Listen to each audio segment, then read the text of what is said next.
રાજકોટના ભાવનગર રોડ પર જય ખોડિયાર ટ્રીટમેન્ટ પ્લાન્ટને નોટિસ। ગુજરાત પોલ્યુશન કંટ્રોલ બોર્ડે 1 મહિના પ્લાન્ટ બંધ કરવા નોટિસ ફટકારી। જય ખોડિયાર ઇન્ડસ્ટ્રીઝને 1 મહિનાની ક્લોઝર નોટિસ, 10 લાખની બેંક ગેરંટી આપવાની પણ જીપીસીબીએ નોટિસ ફટકારી છે। જિલ્લામાં આવતા ઇલેક્ટ્રોપ્લેટિમ પાણીનું નોટિસ આપવામાં આવી છે।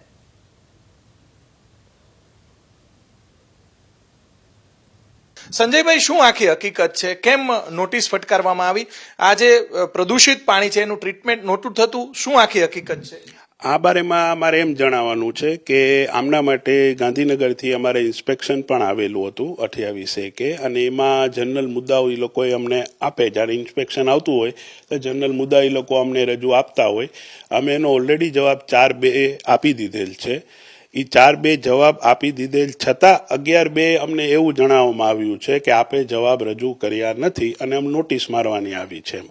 તો આ બાબતે આજ બસ એક ખુલાસો છે। અમે અમારા માટે સીઈટીપી માટે હું જણાવું કે આ વિવિધ ઇન્ડસ્ટ્રીઝમાંથી આપણે પાણી લઈને અને આ કોમન એફ્લુએન્ટ ટ્રીટમેન્ટ પ્લાન્ટ જેને કહી શકાય, અમારા કેમિકલમાં એને બધાની ઇન્ડસ્ટ્રીમાંથી પાણી લઈને એક જગ્યાએ ટ્રીટમેન્ટ કરતા હોય એટલે એને સીઈટીપી કહેવાય।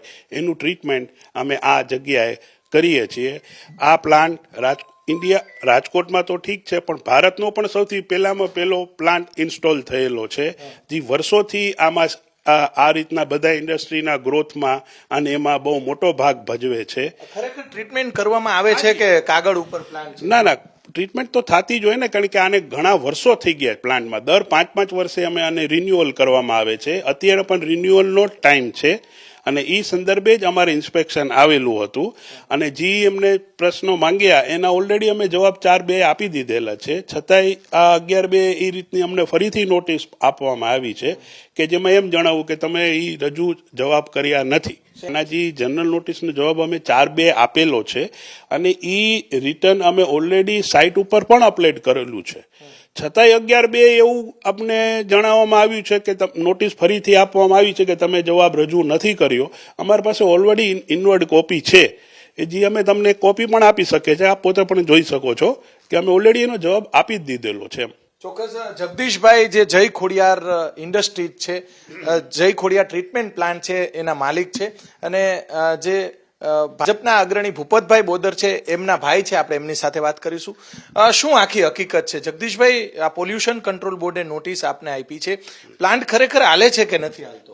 પ્લાન્ટ તો ચાલે છે, પણ આમાં કેવું છે સાહેબ કે હવે વખતો વખત આમ તો વિઝિટર લોકલ હોય છે, દર મહિને હોય છે લોકલ જીપીસીબીની, એ ફિલફુલ થાય છે।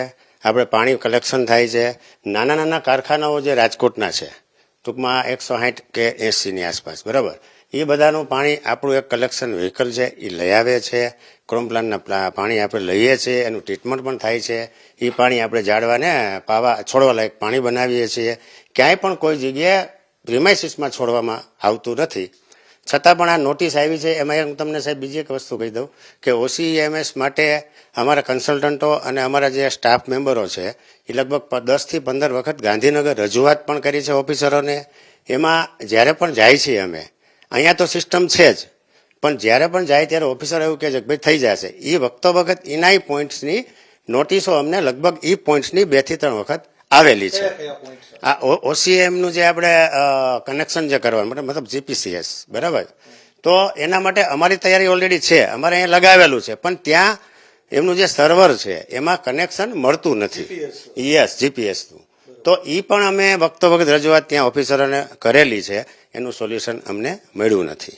જગદીશભાઈ, જે કઈ ફેક્ટરીઓનું અહીંયા ટ્રીટમેન્ટ કરો છો? કયા પાણીનું અને કઈ ફેક્ટરી? હાજી, હવે એમાં એવું છે કે રાજકોટની અંદર જે નાની નાની ઇન્ડસ્ટ્રીઝ છે કે જે ક્રોમ પ્લાન્ટ હોય કે કોઈ સિલ્વરના હોય, કોઈ ગોલ્ડના હોય, કે જે ઓનલી પ્લેટિંગ કરતા હોય,